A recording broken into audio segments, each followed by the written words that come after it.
नमस्कार, मी मनीषा जयप्रकाश. आपण पाहत आहात लोकसंदेश न्यूज. पाहूया आजच्या सविस्तर घडामोडी. आंतरराष्ट्रीय विज्ञान दिनानिमित्त महानगरपालिका शाळा क्रमांक 19 आणि ज्ञान प्रबोधिनी विद्यालय मिरज येथे विज्ञान प्रयोग आणि प्रश्नमंजुषा स्पर्धेचा यशस्वी आयोजन करण्यात आले. या कार्यक्रमास विद्यार्थ्यांचा उत्स्फूर्त प्रतिसाद लाभला. नगरसेवक माननीय सागरमोहन वनखंडे यांच्या माध्यमातून विज्ञान प्रयोग आणि प्रश्नमंजुषा स्पर्धेत सहभागी झालेल्या विद्यार्थ्यांना स्टडी पॅड आणि विविध पारितोषिकांचे वितरण करण्यात आले. विद्यार्थ्यांमध्ये वैज्ञानिक दृष्टिकोन विकसित व्हावा आणि विज्ञानविषयी गोडी निर्माण व्हावी या उद्देशाने हा उपक्रम राबवण्यात आला आहे. या कार्यक्रमात प्रमुख मार्गदर्शक म्हणून माननीय अक्षय पुजारी सर यांनी आधुनिक विज्ञान या विषयावर विद्यार्थ्यांना प्रेरणादायी मार्गदर्शन केले. विज्ञान आणि तंत्रज्ञानातील नव्या संकल्पना त्यांनी सोप्या भाषेत समजावून सांगितल्या.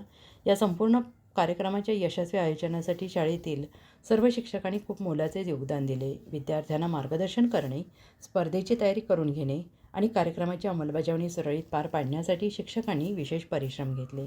या उपक्रमामुळे विद्यार्थ्यांमध्ये विज्ञानाविषयी उत्सुकता वाढली असून भविष्यात अशा उपक्रमांचे आयोजन सातत्यानं करण्यात यावे अशी अपेक्षा व्यक्त करण्यात आली आहे.